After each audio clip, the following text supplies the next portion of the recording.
Hello and welcome everyone. Welcome to Agriculture Adda 24/7. This is your mentor Krishna Rajput. तो आज का जो हमारा टॉपिक रहने पा रहा है सॉइल साइंस में वो रहने वाला है सॉइल कोलाइड और कटाइन एक्सचेंज कैपेसिटी.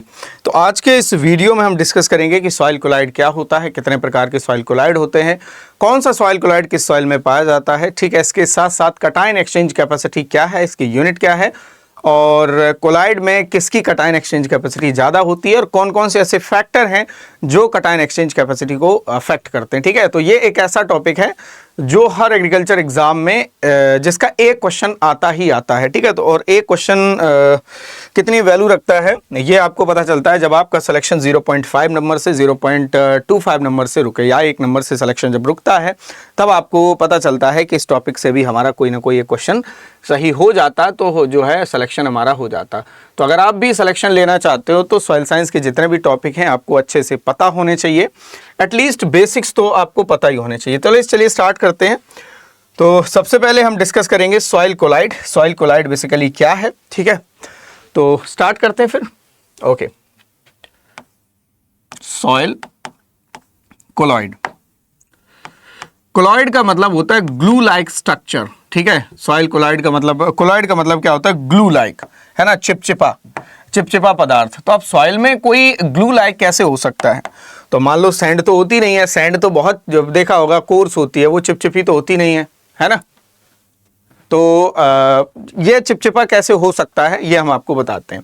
या ऐसे समझ लो, ऐसे सॉइल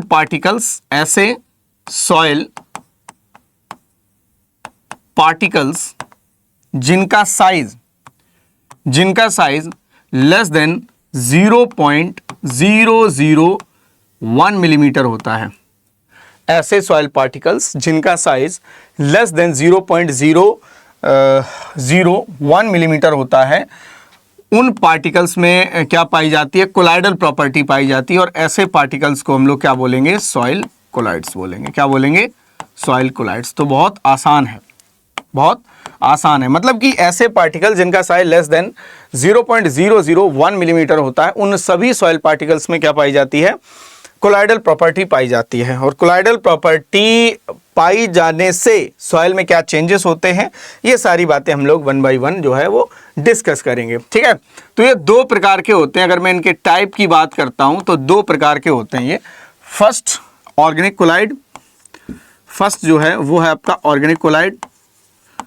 ऑर्गेनिक कोलाइड का जो एग्जाम्पल है वो है आपका ह्यूमस. सभी ने सुना होगा ह्यूमस. ठीक है, इसके बारे में थोड़ा सा हम बता देते हैं. ठीक है, ह्यूमस एक ऐसा ऑर्गेनिक कोलाइड है. ठीक है, जो ऑर्गेनिक मैटर के डिकम्पोजिशन से बनता है. तो यानी कि जो ये आपका ह्यूमस होता है ये एंड प्रोडक्ट होता है, and product of organic matter decomposition.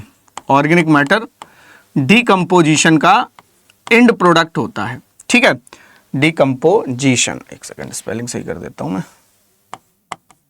Decomposition simple.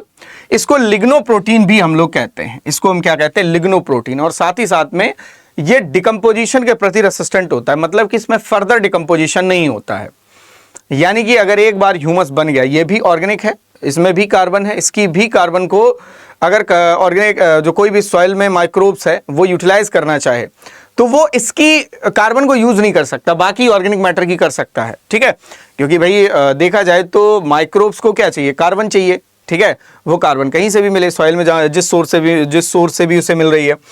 तो ये क्या होता है, रेसिस्टेंट होता है. या एक पॉइंट और इसमें लिख लो जो मैंने अभी बोला था, it is also known as lignoprotein. इसमें लिग्निन पाया जाता है. ठीक है, लिग्नोप्रोटीन, क्योंकि लिग्निन भी होता है और प्रोटीन भी होता है. दूसरी बात, ये रेसिस्टेंट होता है डिकम्पोजिशन के प्रति, रेसिस्टेंट टू डिकम्पोजिशन. यानी कि इसमें फर्दर डिकम्पोजिशन नहीं होता है. ये एक ऐसा ऑर्गेनिक कंपाउंड है जिसमें डिकम्पोजिशन नहीं होता है. ठीक, इसके अलावा ये डोमिनेंट होता है टेम्परेट रीजन में. ट्रॉपिकल रीजन में ये कम पाया जाता है. Dominant in temperate region. देखो इसका कारण क्या है ये हम आपको समझाते हैं, बड़े ध्यान से सुनना है.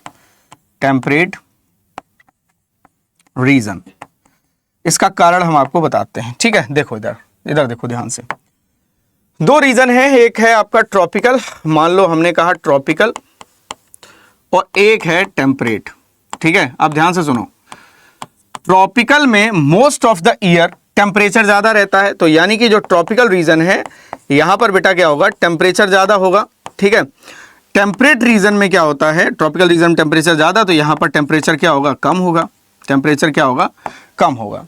तो जब टेम्परेचर कम होता है, जब भी टेम्परेचर कम होता है, तो जो आपके माइक्रोब्स पाए जा रहे हैं सॉइल में, ठीक है, तो वो एक्टिव ज्यादा होंगे। कहां पर एक्टिव ज्यादा होंगे, यहां पर एक्टिव ज्यादा होंगे। यानी टेम्परेचर जब ज्यादा होगा तो माइक्रोब्स की जो एक्टिविटी है, माइक्रोब्स या माइक्रोबियल एक्टिविटी,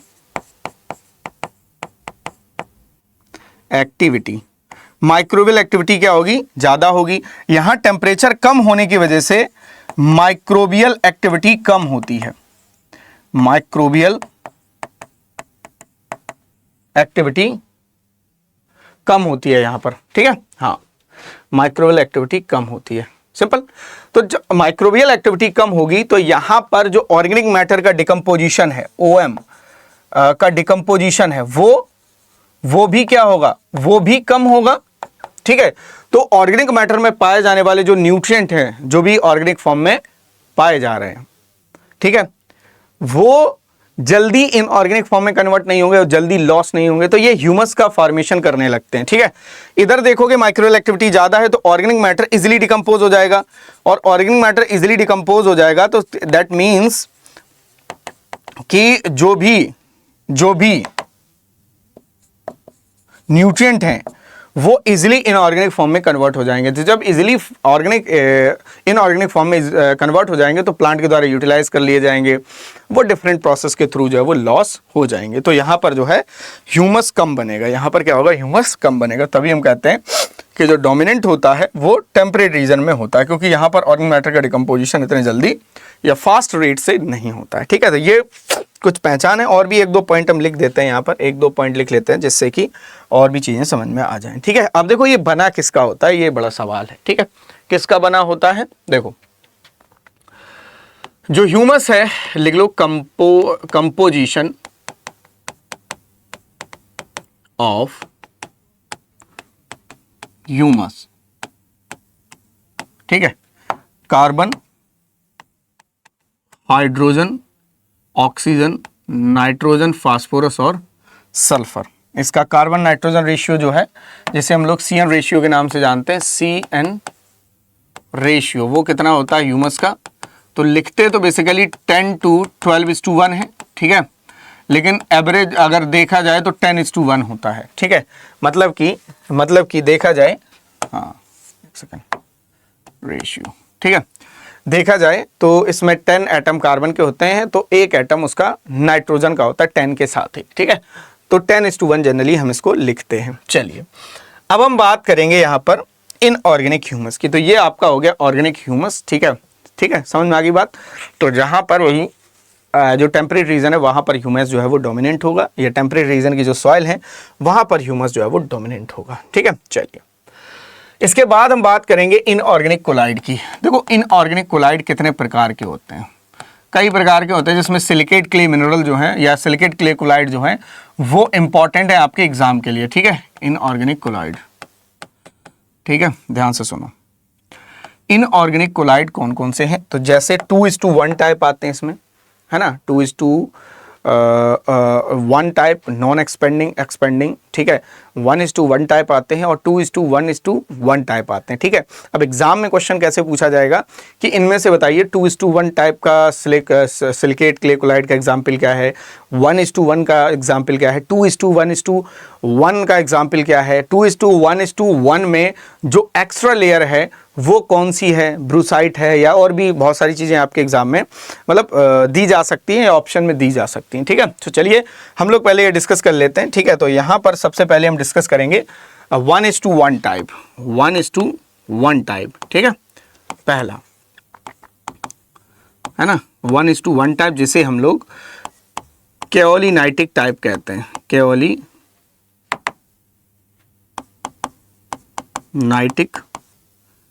टाइप।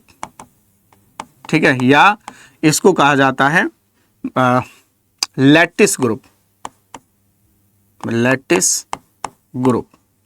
ठीक है, अब इसके अंतर्गत क्या है इसका सेंस, 1:1 का सेंस क्या है, देखो यहां पर 1:1 का जो सेंस है वो क्या है, 1 इसमें सिलिका शीट पाई जाएगी, 1 silica sheet and 1 aluminium sheet, 1 aluminium sheet. 1:1 का क्या सेंस है कि एक सीट इसमें सिलिका की, सीट मतलब परत, और एक सीट है इसमें एल्युमिनियम की। ठीक है, तो इसको हम लोग क्या कहते हैं, 1:1 टाइप कहते हैं। ठीक है, इसी को हम लोग केओलिनाइटिक टाइप या केओलिनाइटिक ग्रुप कहते हैं, या इसी को हम लोग लैटिस ग्रुप के नाम से जानते हैं। तो देखो इसके एग्जाम्पल क्या हो जाएंगे, जैसे केओलिनाइट, केओलिनाइट ये इसका एग्जाम्पल है।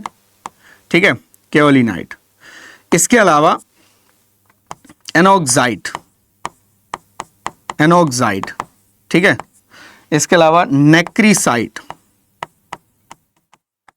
ठीक है, हेलोसाइट,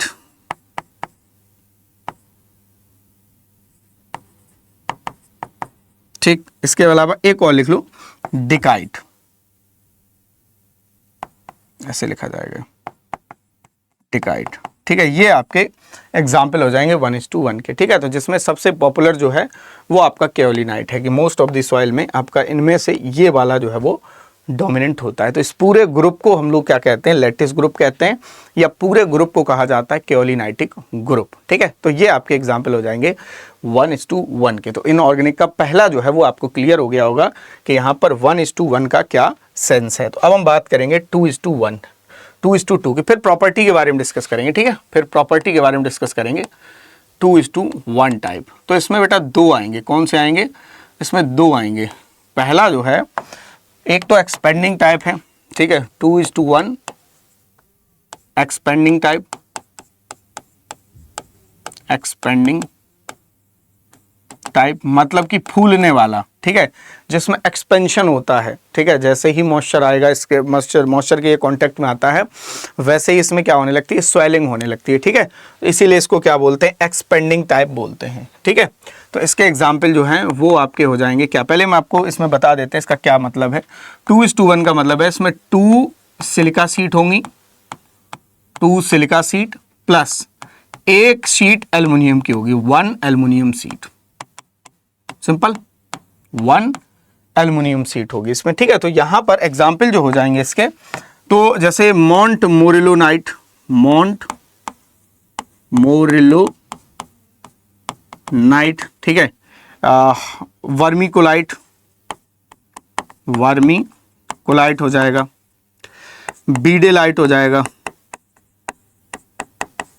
बीडेलाइट। तो ये आपके इसके एग्जाम्पल हो जाएंगे। इसको हम लोग क्या कहते हैं, स्मैकटाइट ग्रुप भी कहते हैं। क्या कहते हैं, स्मैकटाइट ग्रुप,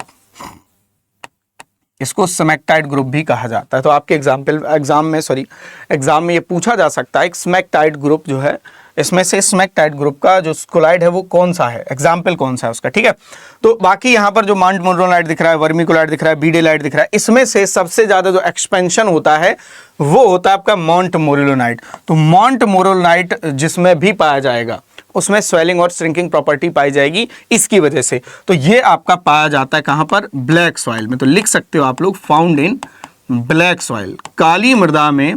ब्लैक सॉइल जो होती है, जो काली मिट्टी होती है, उसमें स्वेलिंग और श्रिंकिंग प्रॉपर्टी पाई जाती है, फूलने और सिकुड़ने का गुण पाया जाता है। वो किसकी वजह से पाया जाता है, इसकी वजह से पाया जाता है। तो यहां पर ब्रैकेट में भी कर सकते हो, इसमें क्या पाई जाती है, स्वेलिंग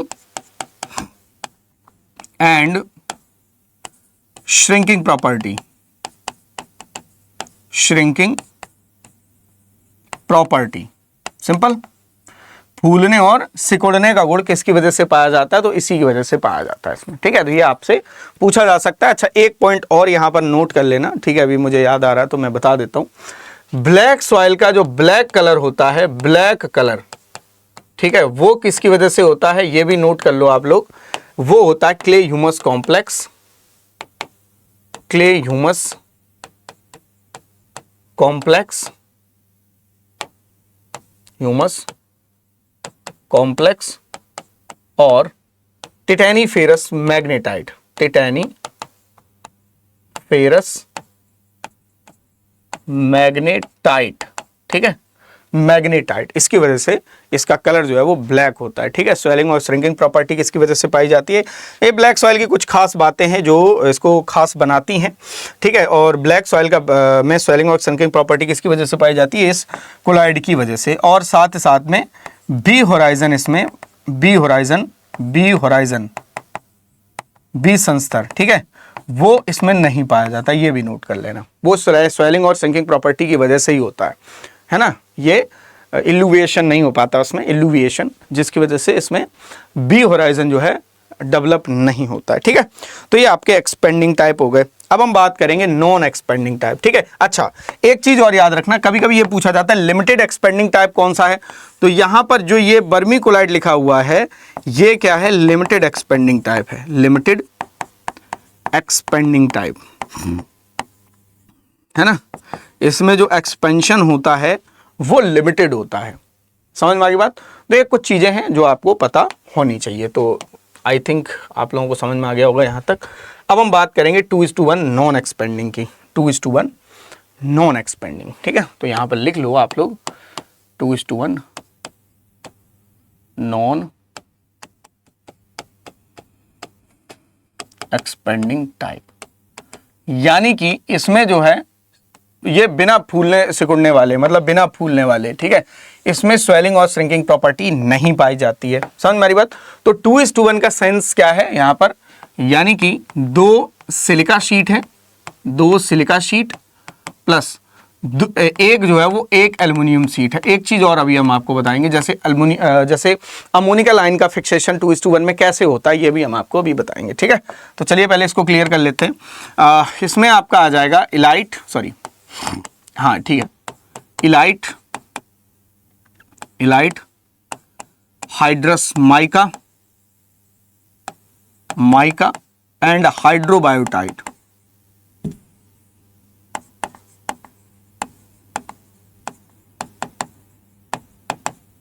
ठीक है, हाइड्रोबायोटाइट। इस पूरे ग्रुप को हम लोग इलाइटिक ग्रुप भी कहते हैं, इलाइटिक ग्रुप कहते हैं। बहुत आसान है, बहुत आसान है। क्लियर? चलिए, मैं यहां तक क्लियर हो गया होगा। 2:1 नॉन एक्सपेंडिंग मतलब कि इनमें एक्सपेंशन नहीं होता है। अब जैसे कि अब एक सवाल पूछा जाता है कि जो अमोनिकल आयन है, अमोनिकल आयन मतलब जो जैसे हम फर्टिलाइजर डालते हैं या कोई भी ऑर्गेनिक मैटर डालते हैं, ठीक है, तो उसमें नाइट्रोजन पाई जाती है, वो धीरे धीरे इसमें कन्वर्ट हो जाती है। तो मतलब कि अमोनिकल आयन का जो फिक्सेशन है, वो किस तरह के कोलाइड में सबसे ज्यादा होता है, ये सवाल पूछा जाता है। फिक्सेशन, ठीक है, तो किस तरह के कोलाइड में होता है? तो लिख सकते हो आप लोग 2:1 टाइप। तो जो 2:1 टाइप क्ले कोलाइड्स होते हैं उनमें इसका फिक्सेशन बहुत तेजी से होता है। जिस सॉइल में भी 2:1 टाइप के कोलाइड पाए जाएंगे उसमें अमोनिका लाइन फिक्स हो जाएगा, उनकी अवेलेबिलिटी कम हो जाएगी। कैसे हो जाएगी इसको समझना, ध्यान से देखो। 2:1 में हमने आपको क्या बताया है? 2 इसमें सीट किसकी हैं? 2 सीट हैं, ठीक है, 2 सीट है किसकी? Silica seat. तो हमने यहां पर 2 सीट सिलिका की बना दी। ठीक है, एक हमें बनानी है किसकी? एल्युमिनियम की। तो हमने यहां पर एक सीट एल्युमिनियम की बना दी। यहां पर मैं लिख देता हूं, ठीक है, यहां पर लिख देता हूं जिससे कि ये है सिलिका की सीट, ये एल्युमिनियम, ये फिर सिलिका। ठीक है, तो 2 सिलिका 1 एल्युमिनियम सीट। तो इसको हम लोग क्या बोलेंगे? 1 यूनिट, 1 यूनिट है। ये क्या है? 1 यूनिट। ठीक है, पहली यूनिट है, ये 1 यूनिट है। अब इसमें कई यूनिट होंगी, कोलाइड ऐसे ही थोड़ी बन गया है ना, कई चीजें मतलब कई यूनिट आपस में जुड़ी होंगी। तो हम यहां पे 1 यूनिट और बना देते हैं जिससे कि आपको क्लियरली समझ में आ सके। ठीक है, हाँ,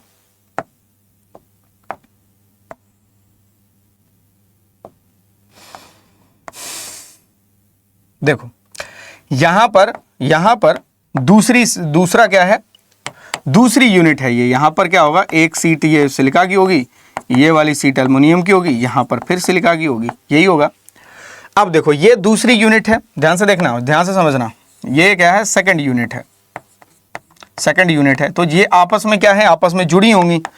तो जैसे ये आपस में जुड़ी होती हैं, है ना, जैसे यहां पर जो जुड़ी हैं, ठीक है, ये वाला स्पेस क्या कहलाएगा? इंटरलेयर स्पेस कहलाएगा। That is called interlayer space, inter layer space, जगह, दो यूनिट के बीच का स्पेस, दो लेयर के बीच का स्पेस क्या कहलाता है? इंटर लेयर स्पेस कहलाता है। आप समझने की कोशिश करो कि जब ये इंटर लेयर स्पेस जब ये एक्सपेंड करती है तो स्पेस इतना हो जाता है लगभग, ठीक है, फूलेगी तो आप यूनिट, दो यूनिट के बीच में आपस में क्या होगी? जगह हो जाएगी। फॉर एग्जांपल एक यूनिट ये है, एक यूनिट ये है, अब इसमें एक्सपेंशन हुआ तो जगह हो जाएगी, ठीक है। जैसे ही जगह होती है तो जितना डायामीटर अमोनिकल आयन का होता है, ठीक है, जितना डायामीटर अमोनिकल आयन का होता है उतना ही स्पेस इसका होता है, तो ये आसानी से इंटर करके इसमें आ जाता है, इंटर लेयर स्पेस में फंस जाता है आके।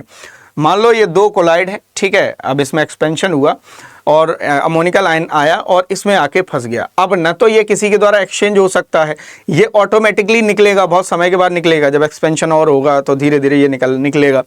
ये रिप्लेस नहीं किया जा सकता, ये जो फॉर्म है ये नॉन रिप्लेसेबल है, नॉन एक्सचेंजेबल है, इसको रिप्लेस नहीं किया जा सकता है। तो जिस सॉइल में ये वाले कोलाइड ज़्यादा होंगे, जिस सॉइल में भी ये कोलाइड ज़्यादा होंगे उसमें अमोनिकल आयन के फिक्सेशन की प्रॉब्लम ज़्यादा होगी। मतलब कि जितनी भी आप नाइट्रोजन अमोनिकल फॉर्म में डालोगे वो इसमें फॉर्म होता है, मतलब इसमें बदलती जाएगी, फिक्स्ड होती जाएगी। तो पौधों को ये अवेलेबल नहीं होती है, ये होती है लंबे समय के बाद होती है। आप ये कह सकते हो ये लॉक हो गई एक तरह से, समझ में आ रही बात?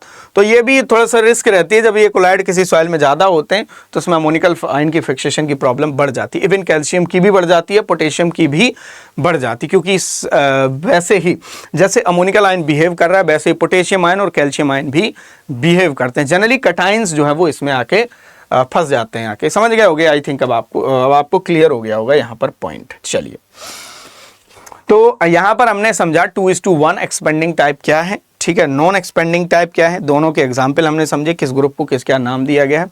जो लास्ट है आपका वो है 2:1:1 2:1:1 टाइप, ठीक है, ये 2:1:1 टाइप।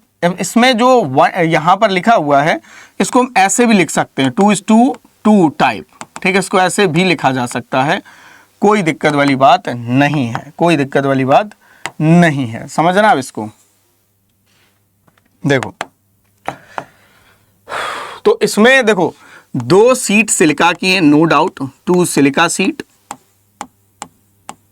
प्लस 1 एल्युमिनियम सीट, और इसमें जो लास्ट सीट है वो है आपकी 1 मैग्नीशियम सीट, 1 Mg सीट। इसको नाम दिया गया है, इसको हम लोग क्या कहते हैं, इस शीट को हम लोग क्या कहते हैं? ब्रूसाइट। क्या कहेंगे? ब्रूसाइट, समझे? ब्रूसाइट, इसको ब्रूसाइट भी कहा जाता है। तो यही आपके एग्जाम में पूछा जाता है कि जो 2:1:1 टाइप क्लेकोलाइड है उसमें जो थर्ड शीट है वो किसकी है? तो ब्रूसाइट की है। इसका एग्जाम्पल लिख लो, उदाहरण लिख लो, क्लोराइट, एक ही एग्जाम्पल है, आराम से याद हो जाएगा। क्लोराइड बहुत आसान है। चलिए, तो ये कुछ के टाइप हो गए। अब हम समझते हैं कि क्या कैरेक्टर होते हैं सॉइल कोलाइड के, कैरेक्टरिस्टिक्स क्या है। तो हेडिंग डाल लो आप लोग, कैरेक्टरिस्टिक्स ऑफ सॉइल कोलाइड, ठीक है।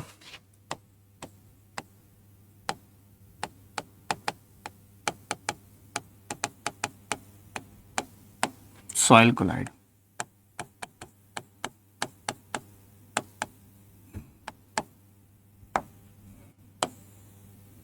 ठीक है। देखो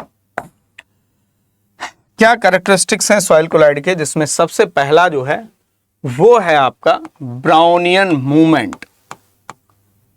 ब्राउनियन मूवमेंट,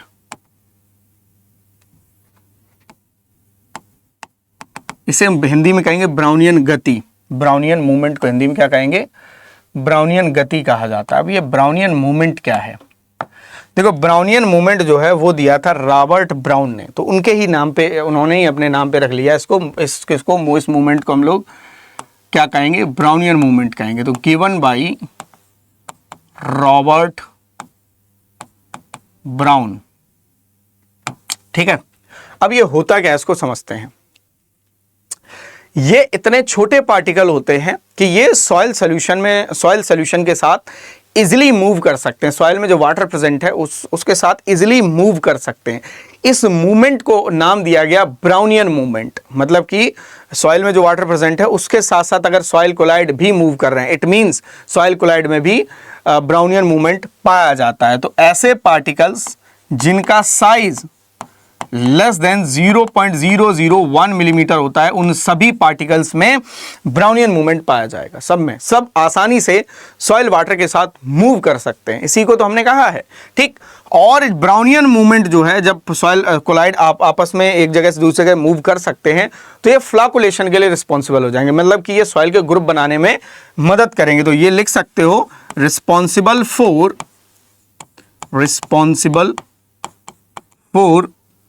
फ्लॉकुलेशन। पहले पिछले लेक्चर में हम आपको बता चुके हैं, या जब हमने साल्ट अफेक्टेड सॉइल बताया है तो फ्लॉकुलेशन हम आपको ऑलरेडी बता चुके हैं, ठीक है। तो ये फ्लॉकुलेशन आप याद रखेंगे कि ये फ्लॉकुलेशन बेसिकली क्या है। यहां पर हम एक दो पॉइंट और बता देते हैं। देखो फ्लॉकुलेशन क्या होता है, फॉर्मेशन ऑफ फ्लॉक्स, ठीक है। फ्लॉक्स का फॉर्मेशन ही फ्लॉकुलेशन कहलाता है। फ्लॉक्स क्या होता है, जनरली ग्रुप्स होते हैं, सॉइल पार्टिकल के ग्रुप। ये फर्स्ट स्टेप है एग्रीगेट फॉर्मेशन का, first step of aggregate formation. Aggregate क्या है, समुच्चय। सॉइल पार्टिकल आपस में जुड़ के कोई ना कोई स्ट्रक्चर बनाते हैं, ठीक है। एग्रीगेट फॉर्मेशन या एग्रीगेशन डायरेक्ट आप लिख सकते हो, क्योंकि एग्रीगेट फॉर्मेशन की जो प्रोसेस है उसको हम एग्रीगेशन के नाम से जानते हैं। इसके अलावा कुछ एलिमेंट होते हैं जो मदद करते हैं, कुछ एलिमेंट होते हैं या कुछ आयंस होते हैं जो हेल्प करते हैं किसमें, फ्लॉकुलेशन में। फॉर एग्जांपल जैसे एल्युमिनियम जितना ज़्यादा होगा फ्लॉकुलेशन उतना ज़्यादा होगा, कैल्शियम जितना ज़्यादा होगा फ्लॉकुलेशन उतना ज़्यादा होगा, हाइड्रोजन, मैग्नीशियम, ठीक है, और अमोनिकल आयन, ये भी सिंपल। तो ये फ्लॉकुलेशन में क्या करेंगे, मदद करेंगे, सिंपल है। तो ये फ्लॉकुलेशन के लिए ब्राउनियन मूवमेंट जो है वो रिस्पॉन्सिबल होता है। अगर आप इसके बारे में पूछा जाए तो आराम से बता सकते हो, ठीक है। बाकी इसको हमने डिटेल में डिस्क्राइब किया है जब हमने साल्ट अफेक्टेड सॉइल या प्रॉब्लमेटिक सॉइल आपको पढ़ाया हुआ है, ठीक है। तो जितने भी आपके सॉइल कोलाइड होते हैं उन सभी में ब्राउनियन मूवमेंट पाया जाता है या ब्राउनियन गति पाई जाती है। तो आई थिंक अब आपको यहाँ तक क्लियर हो गया होगा। दूसरा जो कैरेक्टरिस्टिक्स है वो है इसमें फ्लॉकुलेशन। फ्लॉकुलेशन भी पाया जाता है, वो तो मैं लिखा ही चुका हूं, फ्लॉकुलेशन, ठीक। तीसरा जो है वो है आपका स्वेलिंग और श्रिंकिंग प्रॉपर्टी। फूलने और सिकुड़ने का गुण इसमें पाया जाएगा, स्वेलिंग एंड श्रिंकिंग प्रॉपर्टी, ठीक है। तो किस में पाई जाती है वो हम आपको बता चुके हैं, 2:1 एक्सपेंडिंग टाइप, नॉन क्यों, एक्सपेंडिंग टाइप, ठीक है।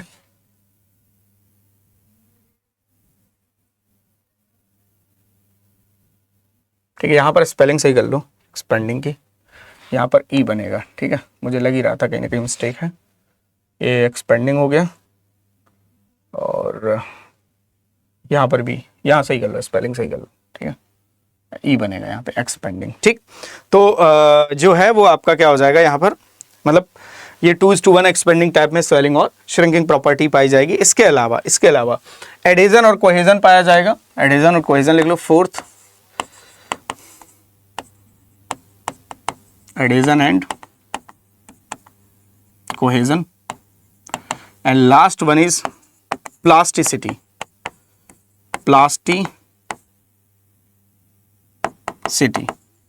इसे हम लोग क्या बोलेंगे, सुघट्यता, ठीक है, सुघट्यता।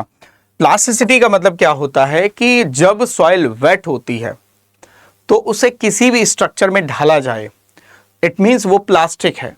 जैसे प्लास्टिक को गर्म करके किसी भी स्ट्रक्चर में ढाला जा सकता है, प्लास्टिक का कुछ भी बनाया जा सकता है। वैसे ही होता है कि जब सॉइल वेट होती है तो इनकी वजह से क्या होती है, सॉइल को किसी भी स्ट्रक्चर में ढाला जा सकता है। फॉर एग्जांपल जैसे मिट्टी के बर्तन बनाए जाते हैं, तो मिट्टी के जब हम बर्तन बनाते हैं तो मिट्टी को गीली करते हैं, गीली करने के बाद उसका घड़ा बना देंगे, कटोरी बना देंगे और ढक्कन बना देंगे, कुछ भी बना देंगे। समझ मेरी बात है ना।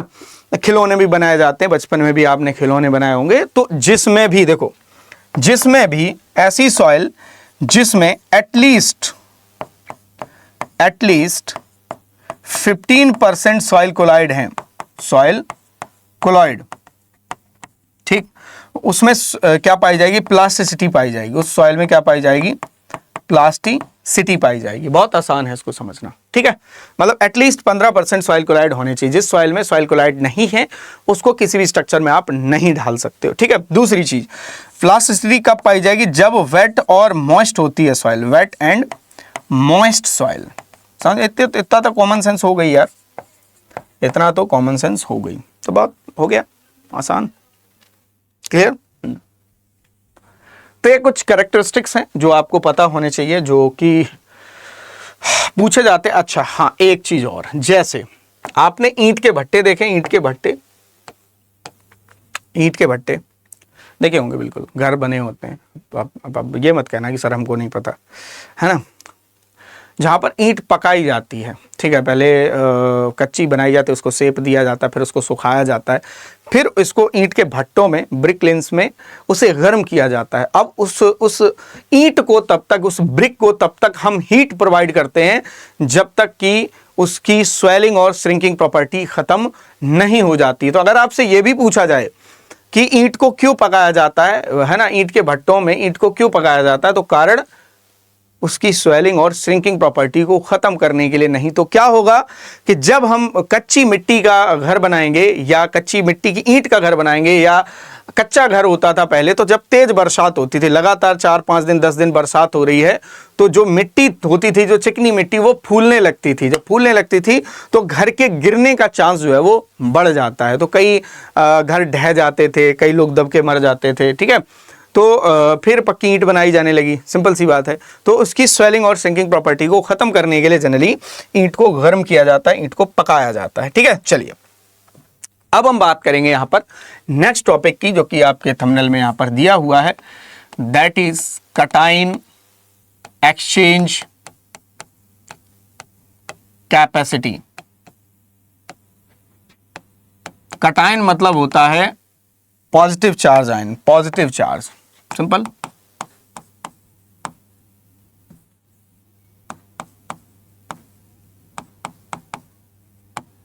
कटाइन तो एक्सचेंज किस किस के बीच में होगा, देखो मैं आपको बताता हूं। मान लो ये सॉइल कोलाइड है, ठीक, सॉइल कोलाइड है, और ये सॉइल कोलाइड सॉइल में पाया जा रहा है। ये हमने सॉइल बना दी, एक सेकंड, है ना, देखो ये मान लो हमने सॉइल बना दी,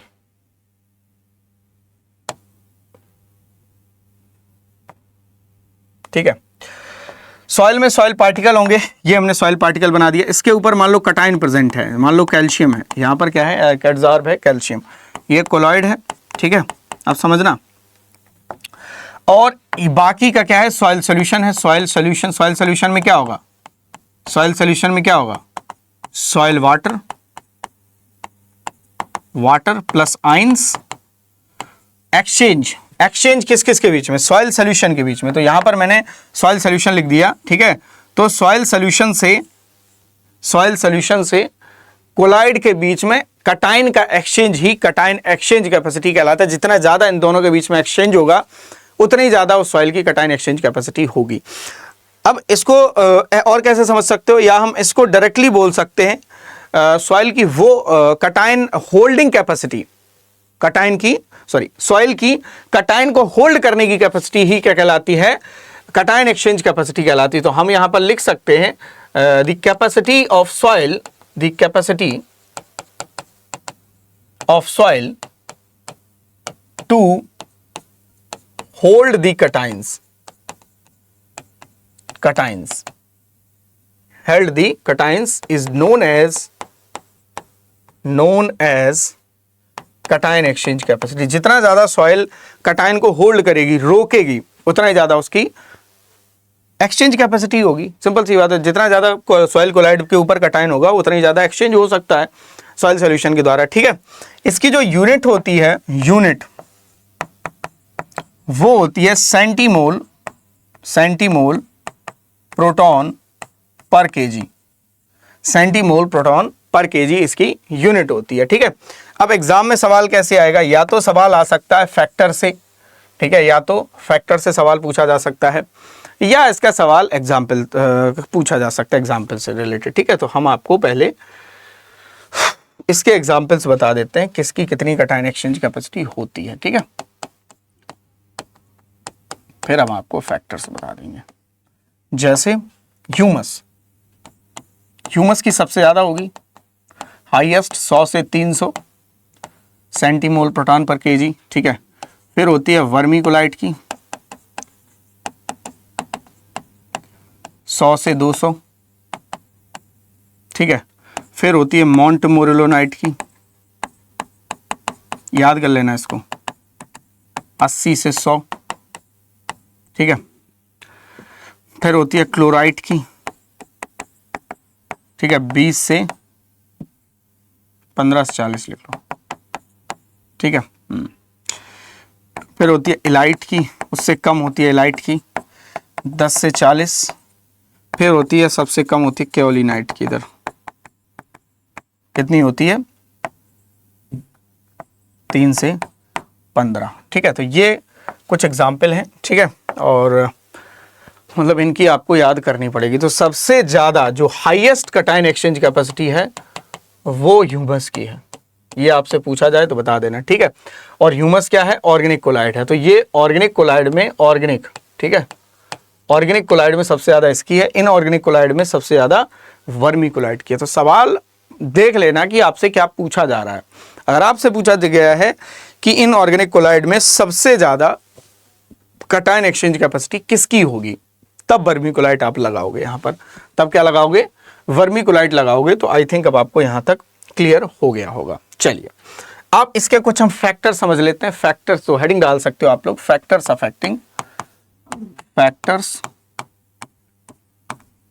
affecting cation exchange capacity, cation exchange capacity. ठीक है, देखो कटायन एक्सचेंज कैपेसिटी, तो सबसे पहला जो फैक्टर है वो है आपका soil pH.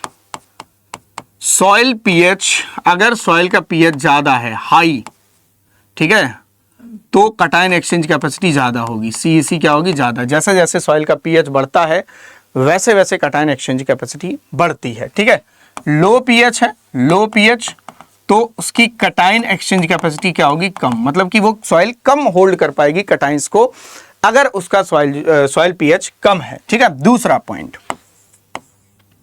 Soil organic matter, organic matter, ठीक है, जिस सॉइल में ऑर्गेनिक मैटर ज्यादा है, हाई ऑर्गेनिक मैटर है, ठीक है, हाई ऑर्गेनिक मैटर, उसकी कटायन एक्सचेंज कैपेसिटी क्या होगी, ज्यादा होगी। जिस सॉइल की जितनी ज्यादा कटायन एक्सचेंज कैपेसिटी होगी, याद रखना, वो उतनी ज्यादा फर्टाइल मानी जाएगी, क्योंकि कटायन है, आयन है, तो वो न्यूट्रेंट भी ज्यादा ही होंगे, ऑब्वियस सी बात है। ठीक है, तो सीईसी ज्यादा होगी। ठीक है, अगर लो ऑर्गेनिक मैटर है तो सीईसी क्या होगी, कम होगी। ठीक, लास्ट तीसरा यहां लिख देता हूं, सॉइल टेक्सचर, सॉइल टेक्सचर। तो देखो, एक हैवी टेक्सचर्ड सॉइल होती है, हैवी, एक होती है लाइट, है ना। हैवी टेक्सचर्ड सॉइल की सीईसी क्या होगी, ज्यादा होगी, ठीक है, लाइट टेक्सचर्ड सॉइल की सीईसी क्या होगी, कम होगी, ये याद कर लेना बस। ये टेक्सचर भी अफेक्ट करता है। तो 3 फैक्टर है, मोस्ट प्रोबेबली जो है वो आपसे पीएच वाला केस पूछा जाएगा, जैसे आईबीपीएस सीएफओ में एक बार पूछा जा चुका है कि एसिडिक सॉइल में बेस सैचुरेशन कैपेसिटी कम होगी, तो ऑब्वियस सी बात है ना, वो तो कम होती है। चलिए, ये कटायन एक्सचेंज कैपेसिटी से डायरेक्ट पूछा गया था। चलिए, तो ये हो गया आपका। अब यहाँ पर लगे हाथ हम एक चीज और बता देते हैं आपको, ठीक है, जब बता ही रहे हैं, क्या कि जो एनायन एक्सचेंज कैपेसिटी है वो क्या है, एनायन एक्सचेंज कैपेसिटी, ये इतनी ज्यादा इंपॉर्टेंट नहीं है। ठीक है, कैपेसिटी, एनायन मतलब नेगेटिव चार्ज आयन, ठीक है, अभी पॉजिटिव की बात कर रहे थे, अब हम करेंगे नेगेटिव की बात। ठीक है, अब हम करेंगे नेगेटिव की बात। तो एनायन एक्सचेंज कैपेसिटी बेसिकली क्या है, एनायन को एक्सचेंज करने की कैपेसिटी ही एनायन एक्सचेंज कैपेसिटी कहलाती है। इसकी जो यूनिट है वो होती है सेंटीमोल इलेक्ट्रॉन पर केजी ऑफ सॉइल। ठीक है, ये फैक्टर्स लिख लो, उल्टे हो जाएंगे फैक्टर्स। ठीक है, फैक्टर्स, सबसे पहला सॉइल पीएच, दूसरा सॉइल ऑर्गेनिक मैटर, तीसरा सॉइल टेक्सचर। ध्यान से देखो, है ना, तीसरा soil texture. Soil pH high pH, low AEC, AEC क्या होगी, कम होगी। लो पीएच, एईसी बढ़ेगी। ठीक, high organic matter, AEC low. ठीक है, low organic matter, low organic matter, low. ठीक है, हाई एईसी। ठीक है, लास्ट वन इज हैवी और light. Heavy and heavy, heavy soil जो है उसकी एईसी क्या होगी, कम होगी, एईसी कम होगी। और लाइट की एईसी ज्यादा होगी। तो ये इसके फैक्टर्स हैं। ठीक है, इसको आप लोग याद कर लेंगे। और जस्ट उल्टा होता, अपोजिट होता है सीईसी का। ठीक है, तो अगर आपने सीईसी याद कर ली, उसका जस्ट उल्टा कर देना, वो हो जाएगा आपका एईसी। ठीक है, तो आज के लेक्चर में ये 3 टॉपिक थे बेसिकली। ठीक है, उम्मीद है आपको समझ में आया होगा। एक बार हम आपको पूरा सेशन समराइज कर देते हैं कि मैंने क्या बताया है। ठीक है, सॉइल कोलाइड क्या है, तो ऐसे पार्टिकल जिनका साइज जो है लेस देन 0.001 मिलीमीटर होता है, वो कोलाइडल प्रॉपर्टी शो करते हैं। और ऐसे पार्टिकल जो कोलाइडल प्रॉपर्टी शो करें उसे सॉइल कोलाइड के नाम से जानते हैं। कोलाइड का मतलब ग्लू लाइक स्ट्रक्चर या ग्लू लाइक चिपचिपापन। ठीक है, और इसके हमने कुछ कैरेक्टरिस्टिक्स बताए, जिसमें इसमें ब्राउनियन मूवमेंट पाया जाएगा, फ्लक्चुएशन पाया जाएगा, स्वेलिंग और श्रिंकिंग प्रॉपर्टी पाई जाएगी, एडहेजन कोहेजन पाया जाएगा और प्लास्टिसिटी पाई जाएगी। ये हमने आपको यहाँ पर बताया है।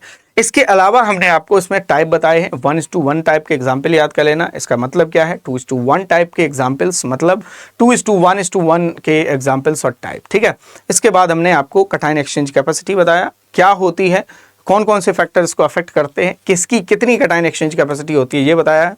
और लास्ट में हमने आपको बताया एनायन एक्सचेंज कैपेसिटी क्या है और कौन कौन से फैक्टर्स को अफेक्ट कर सकते हैं। बाकी जो स्टूडेंट भी किसी भी एग्रीकल्चर के कोर्स में एनरोल करना चाहते हैं, हमारे पेड बैच में ज्वाइन करना चाहते हैं, वो उसको करना क्या है, अड्डा 24/7 का मोबाइल एप्लीकेशन डाउनलोड करना है। करने के बाद जिस कोर्स में भी आप एनरोल करना चाहते हो, फॉर एग्जांपल जैसे IBPS AFO, ठीक है, तो उसमें एनरोल करने के लिए मैक्सिमम डिस्काउंट के लिए ये कोड आप इस्तेमाल कर लेंगे Y826A।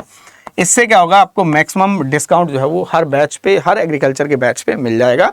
तो अगर आप एनरोल करना चाहते हैं किसी भी पेड बैच में, तो अड्डा 24/7 का मोबाइल एप्लीकेशन डाउनलोड करो, एग्रीकल्चर कैटेगरी में जाके किसी भी कोर्स में एनरोल करने के लिए ये डिस्काउंट कोड आप इस्तेमाल कर सकते हो। Thank you, all the best. मिलते हैं हम आपसे अगले वीडियो में। धन्यवाद।